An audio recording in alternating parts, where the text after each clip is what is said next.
Salut les terriens, je suis Fred Préclou, chiropracteur depuis 1986. Vous êtes bien sur Chirogym, la chaîne de ceux qui souhaitent prendre en main leur santé et leur vie. Aujourd'hui, je vais vous montrer un exercice qui va vous permettre de vous libérer des douleurs dans la région dorsale, c'est-à-dire toute la région située entre la base de la nuque et la partie haute ici du bas du dos. Donc, dans cette région sont reliées les côtes et on va travailler la souplesse donc de la région dorsale mais aussi de la cage thoracique car les côtes, vous voyez, sont reliées. Regardez un petit peu sur peut-être les schémas du Clemente. Donc ici on voit très bien les côtes qui sont situées sur les côtés avec les muscles intercostaux, mais vous pouvez constater qu'il y a également de nombreux muscles ici tout du long et également encore d'autres couches supplémentaires qui viennent renforcer cette zone-là. Et donc, bien entendu, la plupart des adultes sont devenus raides. On ne parle pas des gamins de 20 ans, mais des gens qui ont un certain nombre de décennies à leur compteur, dont je fais partie. Donc, nous devenons raides et si nous ne faisons rien, nous allons le rester. C'est pourquoi je vais vous montrer aujourd'hui donc ce récapitulatif que j'ai mis dans un ordre chronologique que l'on peut pratiquer au quotidien. Donc le premier exercice que nous allons voir, ça va être le chien qui s'étire. Donc le chien qui s'étire, c'est un exercice que l'on fait le matin au réveil dans son lit. Je viens de me réveiller, je me mets sur les tibias comme ceci, je mets mes bras loin devant, je vais chercher très loin avec mes doigts et surtout, vous voyez, je garde le bassin en l'air et je relève la tête. Je relève la tête et là ça étire la région vraiment entre les omoplates, la région du milieu du dos. C'est vraiment l'étirement dorsal le plus puissant qui soit, que vous puissiez faire en tout cas dans votre lit. Le deuxième exercice est très simple. Celui-là on peut le faire au bord du lit. Donc c'est le métronome. Donc vous mettez bien droit, bien droite comme ceci et vous allez lever une épaule et lever l'autre. Et le but dans cet exercice-là, c'est de chercher la zone qui tire le plus. Alors, tous les gens qui ont un travail manuel et qui se servent de leurs bras vont comprendre ce que je veux dire, dont je fais partie. Mais ça peut être aussi bien un carreleur, ça peut être aussi bien quelqu'un qui travaille comme un dentiste, etc.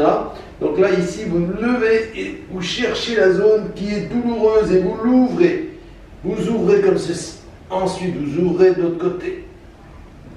Et vous ouvrez. Bien sûr, on respire en même temps. Et on ouvre cette cage thoracique. Donc le métronome a pour but d'ouvrir donc la partie haute de la cage thoracique. Hein. C'est la région qui est plutôt située autour des omoplates. Donc les omoplates qui sont situées là. Le troisième exercice, c'est la béquille. Alors la béquille, c'est toujours en position assise. Vous mettez un bras comme ceci et vous allez porter tout le poids du haut du corps sur l'épaule.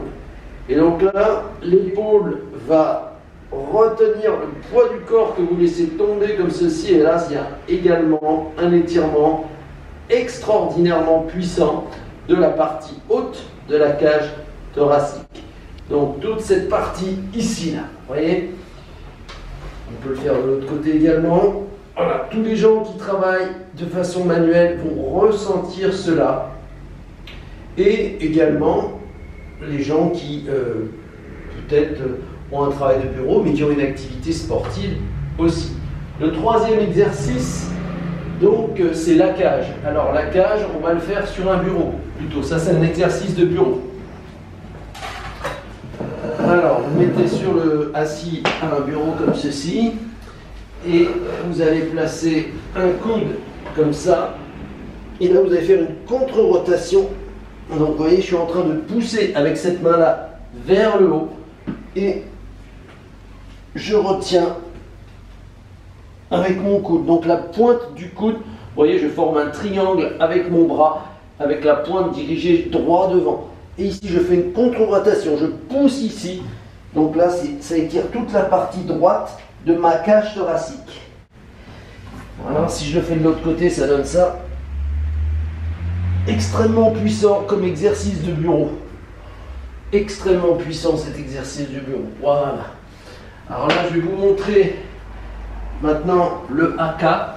Donc le haka, on va peut-être retourner de l'autre côté. Donc le haka, c'est un exercice très simple que je vous conseille de faire lorsque vous êtes au bureau et que vous allez aux toilettes, vous lavez les mains ou quoi que ce soit. Donc vous êtes tranquille dans vos toilettes et vous pliez une jambe comme ça, vous pliez les deux jambes et vous allez amener le coude ici loin devant. Voilà, je me mets de côté. Et ensuite vous amenez l'autre coude loin devant, ici, voilà. Et vous imaginez, vous gardez le buste bien droit et vous imaginez qu'on vous tire par les coudes comme ceci. Voilà, donc ça c'est la première partie, vous voyez, c'est assez rapide. Ensuite, vous mettez le coude gauche en haut et vous placez le coude droit en bas et vous étirez. Et vous étirez donc toute la région dorsale ici entre les omoplates. Donc ça c'est le haka. Les ciseaux extrêmement puissants pour la cage thoracique pour libérer la zone dorsale. Les droitiers se penchent toujours du côté droit. Vous voyez, si je veux attraper ce clipboard, je me penche du côté droit car je suis droitier. Et je ne vais jamais, ou pratiquement jamais, me pencher du côté gauche. C'est pour ça que nous avons besoin de faire cet exercice ici qui va compenser. J'ai nommé les ciseaux. Donc vous mettez une main sur votre bassin, l'autre main ici bien ouverte sur la cage thoracique, dans la partie la plus haute que vous pouvez attraper, et vous allez pousser. Donc je pousse, vous voyez, comme ceci avec ma main gauche, de la gauche vers la droite et de la droite vers la gauche avec ma main supérieure. Voilà, comme ça. Vous voyez, oh là là là là là là, ça tire fort. Ça tire très très fort, c'est très puissant. Forcément, je suis droitier, je me penche beaucoup plus en tant que chiropracteur du côté droit que du côté gauche toute la journée. Je suis penché sur les patients et donc le côté droit est assez raide. Et maintenant, je vais faire le côté gauche qui, pour ma part, est beaucoup plus souple pour la raison que je viens d'exprimer. Voilà. Donc, toujours faire des deux côtés, n'oubliez pas. Donc, quand vous faites le côté qui est raide, vous vous concentrez sur ce que vous devriez ressentir, sur ce que vous avez ressenti de l'autre côté. Voilà. Donc, pas hésiter à forcer évidemment plus du côté raide que du côté plus souple.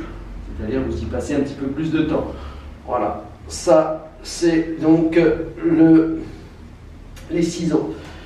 Et enfin, l'exercice le plus complet, l'exercice le plus difficile à réaliser, j'ai nommé la demi-lune. Alors, pour la demi-lune, regardez bien.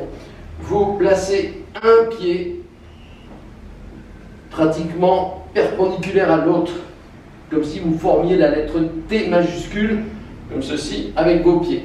Une fois que vous avez fait ça, vous placez l'autre pied comme ça. Et donc, cette fois-ci, vous allez former la lettre V avec vos deux pieds. Les deux talons sont joints. Et je vais lever donc le bras gauche. Et vous voyez, vous regardez la jambe qui est située devant. C'est elle qui va vous donner le sens de la courbe, le sens de la demi-lune. Autrement dit, je ne dois pas faire ça. Parce que là, ça va faire un S.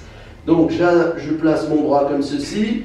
Je vais attraper mon poignet gauche avec ma main droite. Je pousse mon bassin du côté gauche, très important. Je dois créer un contrepoids, vous voyez, de manière à rester stable, de manière à ne pas perdre l'équilibre. Là, voilà la demi-lune. Voilà. Extrêmement puissant, ça tire l'épaule, ça tire la cage thoracique, ça tire bien sûr la taille, ça tire la hanche, ça tire le côté de la jambe si vous êtes un petit peu raide au niveau des jambes et des genoux. Voilà, du côté droit. Toujours souffler, toujours respirer, toujours prendre plaisir à se faire du bien, car il faut toujours garder en tête que c'est un mal pour un bien. Je me fais un mal positif, un mal constructif, un mal qui va me permettre d'être plus souple, plus flexible, plus mobile, plus longtemps. Voilà ce petit récapitulatif donc pour notre vidéo numéro 130. N'oubliez pas que vous êtes la personne la plus importante dans votre vie. Vous avez besoin de mouvement, car vous avez besoin de vie. Le mouvement, c'est la vie. Si nous restons dans le mouvement, nous restons dans la vie. Il faut donc s'assouplir, travailler sa flexibilité, sa symétrie au quotidien. Toutes les semaines, pour le restant de nos jours, c'est un véritable bonheur que de s'occuper de sa mécanique première, qu'est notre corps, qu'on nous a donné, que nous n'avons pas payé, mais c'est pourquoi il faut le chérir et s'en occuper. Je vous souhaite une très bonne fin de journée. Si vous avez aimé cette vidéo, pensez à liker, pensez à partager bien sûr, et je vous dis à la semaine prochaine pour une nouvelle vidéo. Merci.